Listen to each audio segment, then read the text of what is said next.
एक प्रश्नकर्ता ने श्री निसर्गदत्त महाराज जी से प्रश्न पूछे। उसने पूछा कि यह नित्य प्रति का अनुभव है कि निद्रा से जागते ही संसार अकस्मात प्रतीत होने लगता है, यह कहां से आता है महाराज जी? महाराज जी ने कहा, कोई भी वस्तु अस्तित्व ग्रहण कर सके इससे पूर्व कोई होना आवश्यक है, जिसके निमित्त वस्तु अस्तित्व ग्रहण करके प्रकट हो रही हो। सभी वस्तुओं की प्रतीति और विलुप्ति होने की प्रक्रिया में परिवर्तन और इस प्रकार के परिवर्तन की पृष्ठभूमि के रूप में एक परिवर्तन रहित तत्व को मानना ही होगा। प्रश्नकर्ता ने आगे पूछा कि जाग पड़ने से पूर्व मैं तो चेतना शून्य था। महाराज जी ने कहा, किस प्रकार से? क्या तुम स्मृति शून्य की तरह थे या कि अनुभव से रहित थे? क्या अचेत होने पर तुम अनुभव करना बंद कर देते हो? क्या ज्ञान के बिना तुम्हारा अस्तित्व संभव है? क्या स्मृति में व्यवधान तुम्हारे अस्तित्व रहित होने का प्रमाण है? और यदि तर्क संगत दृष्टि से भी देखा जाए तो क्या यह संभव है कि तुम अपने न होने को वास्तविक अनुभव के रूप में व्यक्त कर सको? तुम यह भी नहीं कह सकते कि तुम्हारे मन का अस्तित्व नहीं था। जब कोई तुम्हें पुकारता है तो क्या तुम निद्रा में भी जाग नहीं पड़ते? और जाग जाने पर क्या मैं हूं यही भाव सबसे पहले नहीं उठता? अतः सुषुप्ति अथवा मूर्छा में भी चेतना किसी बीज की तरह विद्यमान रहती अवश्य है। जागने पर अनुभव कुछ ऐसी गति ग्रहण करता है कि मैं हूं इस देह संसार में। यह एक क्रम सा प्रतीत हो सकता है, परंतु वस्तुतः यह सब एक ही समय में होता है। संसार में एक देहधारी होने का विचार मात्र, क्या यह या वह व्यक्ति हुए बिना मैं हूं के भाव का उत्पन्न होना संभव है क्या? प्रश्नकर्ता ने पूछा, मैं सदैव ही एक व्यक्ति हूं, उसकी स्मृतियों और आदतों के साथ। किसी अन्य मैं हूं को मैं नहीं जानता महाराज जी। महाराज जी ने कहा, शायद ऐसा तो नहीं कि कोई वस्तु तुम्हारे जानने को रोक रही हो। जब अन्य कुछ लोगों को ज्ञात किसी वस्तु को तुम नहीं जानते होते, तब तुम क्या करते हो? प्रश्नकर्ता ने कहा, तब मैं उनके मार्गदर्शन में उनके ज्ञान के स्रोत का पता लगाता हूं। महाराज जी ने कहा, क्या यह जानना तुम्हारे लिए महत्वपूर्ण नहीं है कि तुम एक देह मात्र हो या कि अन्य कुछ वस्तु हो, या यह कि अंततः कुछ भी नहीं हो? क्या तुम यह नहीं देखते कि तुम्हारी सभी समस्याएं तुम्हारी देह की ही समस्याएं हैं? भोजन, वस्त्र, घर, परिवार, मित्र, नाम, यश, सुरक्षा, जीवित रह पाना, ये सभी उसी क्षण अपना महत्व खो देते हैं जब तुम्हें यह बोध होता है कि तुम केवल देह मात्र नहीं हो सकते। प्रश्नकर्ता ने पूछा, मैं देह नहीं हूं, इस ज्ञान से क्या लाभ होगा महाराज जी? महाराज जी ने कहा, तुम देह नहीं हो यह कहना भी पूरी तरह से सही नहीं है। एक तरह से तो तुम सारे ही शरीर, सारे ही हृदय, सारे मन हो, और इन सब से बढ़कर कुछ और भी हो।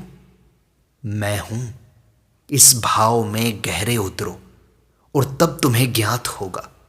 किसी खोई हुई अथवा विस्मृत वस्तु को तुम किस प्रकार ढूंढते हो? वह तब तक तुम्हारे मन में बनी ही रहती है जब तक तुम पुनः उसे स्मरण नहीं कर लेते हो। होने का मैं हूं यह भाव सबसे पहले उदित होता है। अपने आप से पूछो कि यह कहां से और कैसे आता है, अथवा शांत चित्त से इसका अवलोकन करो, इसे देखो।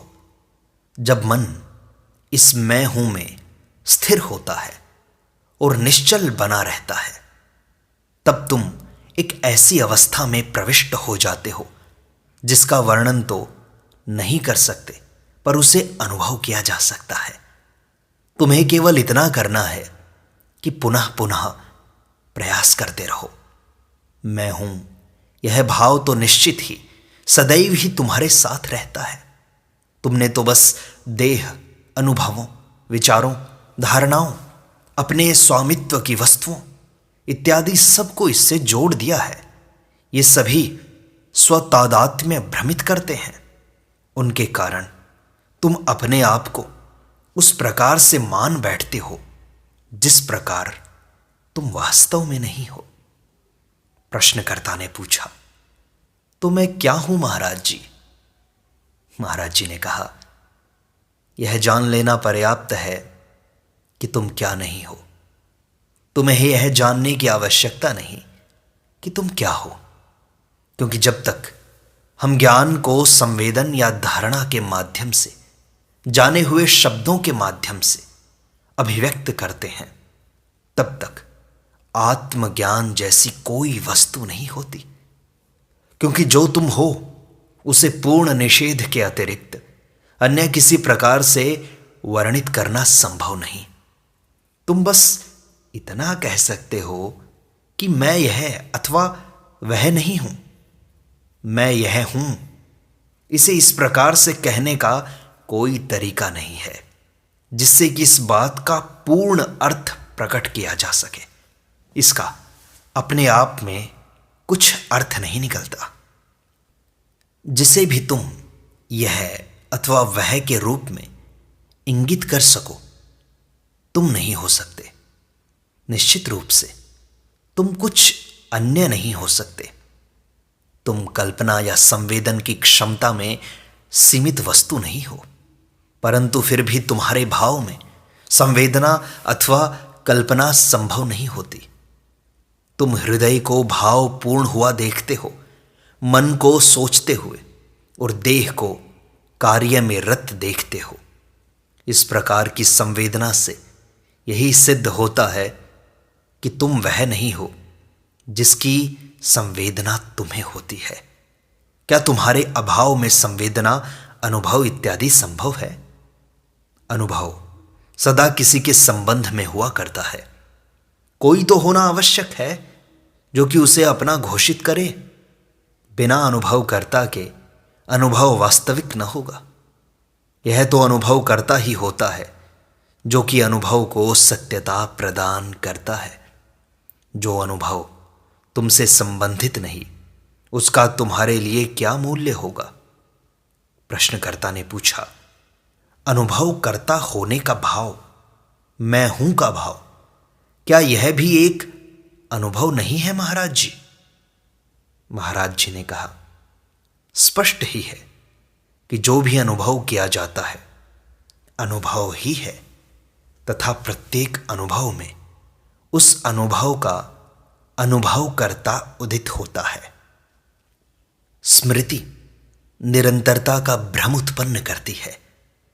वस्तुतः प्रत्येक अनुभव का अपना अनुभव करता होता है और निजत्व अथवा एकात्मता की भावना समस्त अनुभव करता अनुभव इस प्रकार के संबंधों के मूल में स्थित उभयनिष्ठ तत्व के कारण हो पाती है। निजत्व और निरंतरता एक ही वस्तु नहीं है। जैसे प्रत्येक फूल का अपना रंग होता है, परंतु सारे रंग एक ही प्रकाश से उत्पन्न होते हैं, इसी प्रकार अनेक अनुभव करता एक ही अखंड और अखंडनीय चैतन्य में प्रकट होते हैं, पर प्रत्येक सारतः तो एक और स्मृति में पृथक होता है। यह सार वस्तु अनुभव मात्र का मूल आधार और काल स्थान निरपेक्ष संभावना है। प्रश्नकर्ता ने पूछा, मैं इस तक कैसे पहुंच सकता हूं महाराज जी। महाराज जी ने कहा, तुम्हें इस तक पहुंचने की आवश्यकता नहीं, क्योंकि तुम यह हो। यदि तुम इसे एक अवसर प्रदान करो तो यह तुम तक स्वयं आएगी। अवास्तविक से जुड़ाव जाने दो और वास्तविक शीघ्रता और सरलता पूर्वक अपने को अभिव्यक्त कर देगा। अपने आप की यह या वह होने अथवा करने की कल्पना करना रोक दो और तब यह बोध तुम पर प्रकट होगा कि तुम सबका हृदय और स्रोत हो। इसके साथ साथ एक ऐसा उदात्त प्रेम भी स्वतः अभिव्यक्त होगा जो कि न तो चुनाव है, न पूर्वाग्रह और न मोह, वरन ऐसी शक्ति है जो प्रत्येक वस्तु को प्रेम पात्र और प्रेम पूर्ण बनाती है। इसके बाद प्रश्नकर्ता ने देह भाव की दृढ़ ग्रंथि के बारे में प्रश्न किए। उसने पूछा कि महाराज जी, आप मेरे समक्ष बैठे हुए हैं और मैं आपके चरणों के पास, हम दोनों के मध्य कौन सा मौलिक अंतर है? महाराज जी ने कहा, मौलिक अंतर तो कुछ भी नहीं है। प्रश्नकर्ता ने पूछा, फिर भी कोई वास्तविक अंतर तो अवश्य होगा, क्योंकि मैं आपके पास आता हूं, न कि आप मेरे पास। महाराज जी ने कहा, चूंकि तुम अंतर होने की कल्पना कर लेते हो, इसलिए अपने से श्रेष्ठतर लोगों की खोज में इधर उधर जाते हो।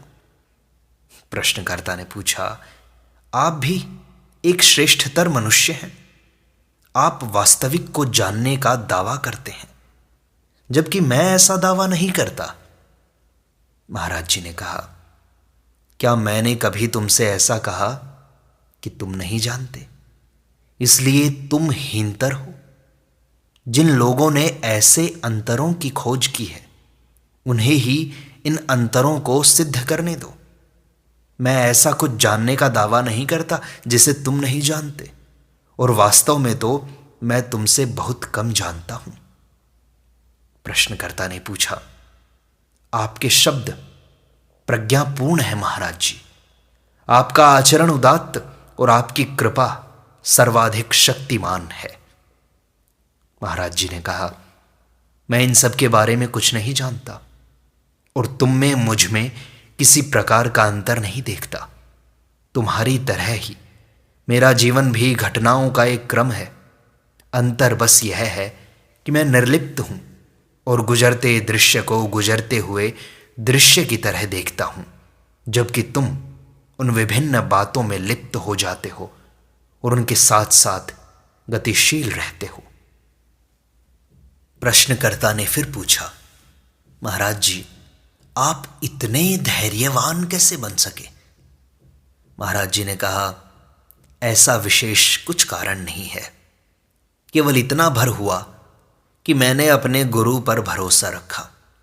उन्होंने मुझे बताया कि मैं कुछ नहीं हूं, बस मैं हूं, और मैंने उस पर विश्वास किया। उन पर भरोसा करते हुए मैंने उनके अनुसार आचरण किया और उन सब को महत्व देना बंद कर दिया जो मेरा नहीं था। प्रश्नकर्ता ने पूछा, आप इतने सौभाग्यशाली कैसे रहे कि आपने अपने शिक्षक पर पूर्ण भरोसा रखा, जबकि हम लोगों का भरोसा तो बस नाम मात्र का और कहने भर के लिए ही होता है। महाराज जी ने कहा, यह कौन कह सकता है? बस ऐसा हो गया। सब बातें कारण और तर्क पर आश्रित नहीं हुआ करती हैं, और फिर इससे अंतर भी क्या पड़ता है कि कौन क्या है।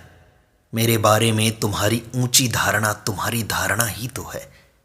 किसी भी समय तुम इसे परिवर्तित कर सकते हो, धारणाओं को, फिर वे स्वयं तुम्हारी अपनी ही क्यों ना हो, महत्व ही क्यों देते हो? प्रश्नकर्ता ने पूछा, पर तब भी आप भिन्न हैं महाराज जी। आपका मन सदैव शांत और सुखी दिखाई पड़ता है और आपके आसपास चमत्कार भी होते रहते हैं। महाराज जी ने कहा, मैं चमत्कारों के बारे में कुछ नहीं जानता, और यदि हम इस बात को न माने कि सब कुछ चमत्कार ही है, तो मुझे यह जानकर आश्चर्य होगा कि क्या प्रकृति उसके नियमों में अपवादों की अनुमति प्रदान करती है। जहां तक मेरे मन के बारे में है, उसमें ऐसा कुछ भी नहीं है। वहां सब कुछ चेतना में ही घटता है। यह बिल्कुल स्वतः स्पष्ट है और प्रत्येक मनुष्य के अनुभव के अंतर्गत है। तुम पर्याप्त ध्यान पूर्वक नहीं देखते, बस यही है। सम्यक रीति से देखो और उसे देखोगे जो मैं देखता हूं। प्रश्नकर्ता ने पूछा कि महाराज जी, आप देखते क्या हो? महाराज जी ने कहा, मैं वही देखता हूं जिसे कि तुम भी यहां और इसी समय देख सकते हो। यदि तुम्हारे अवधान का सामंजस्य त्रुटि रहित हो जाए, तुम स्वयं अपने आप को अवधान में नहीं रखते, तुम्हारा मन बस वस्तुओं, लोगों और विचारों आदि में संलग्न रहता है और अपने आप के साथ कभी नहीं होता। अपने आप को सामंजस्य युक्त करो। अपने स्वयं के होने के प्रति बोध उत्पन्न करो। यह देखो कि तुम किस प्रकार से कार्य करते हो। जिस प्रेरणा से प्रेरित होकर, जिस उद्देश्य हेतु ये कृत्य होते हैं, उन पर दृष्टि डालो। केवल अपने प्रमाद के कारण अपने चारों ओर जो कारागृह तुमने निर्मित कर लिया है, उसका अध्ययन करो। यह जानकर कि तुम क्या नहीं हो, तुम अपने आप को जानने की दिशा में आगे बढ़ते हो। अपने आप तक लौटाने वाला मार्ग अस्वीकृति और निषेध से होकर जाता है। एक बात तो निश्चित है कि सद्वस्तु काल्पनिक नहीं है। यह मन की निर्मित नहीं है। यद्यपि मैं हूं का भाव एक उपयोगी संकेतक तो होता है, परंतु यह भी निरंतर नहीं होता। यह संकेतक हमें यह अवश्य ही बतलाया है कि खोज कहां की जानी है, पर किसकी की जानी है इसे नहीं बतलाता। बस इसे अच्छी तरह से देख भर लो। एक बार तुम्हें यह सुनिश्चित हो जाए कि अपने बारे में मैं हूं के अतिरिक्त अन्य कुछ भी पूर्ण सत्यता के साथ कह सकने में तुम असक्षम हो, और जिसकी ओर भी तुम संकेत करते हो वह तुम स्वयं नहीं हो सकते हो, तो मैं हूं इसका कार्य पूर्ण हो जाता है। तब तुम्हें यह आवश्यक नहीं रह जाता कि जो तुम हो उसे शब्दों में कहो। तुम्हारी आवश्यकता केवल इतनी ही है कि अपने आप को परिभाषित करने की प्रवृत्ति से छुटकारा पालो। समस्त परिभाषाएं तुम्हारी देह और उसकी अभिव्यक्तियों तक ही लागू होती हैं। देह से घनिष्ठता की ग्रंथि का एक बार उच्छेद हो जाए तो तुम अपनी नैसर्गिक अवस्था को तुरंत, अनायास और सफलतापूर्वक पुनः प्राप्त कर लोगे। हम दोनों में एकमात्र अंतर यह है कि मैं अपनी नैसर्गिक अवस्था के प्रति बोधपूर्ण हूं, जबकि तुम इसके प्रति भ्रमित हो। जैसे यदि मन अंतर आरोपित न करे तो जो स्वर्ण किसी आभूषण के रूप में होता है, वही यदि टुकड़ों के रूप में हो तो उसके मूल्य में अंतर नहीं होता। ठीक उसी प्रकार हम वास्तविकता में हैं, बस केवल प्रतीति की दृष्टि से हम भिन्न हैं। और यह आविष्कार हम लगनशील होकर, खोज कर, जिज्ञासा करके तथा नित्य हर घड़ी प्रश्न करते हुए अपना जीवन लगाकर करते हैं। सत्संग का यह भाग यहीं संपूर्णता को प्राप्त होता है। शेष अगले अंक में।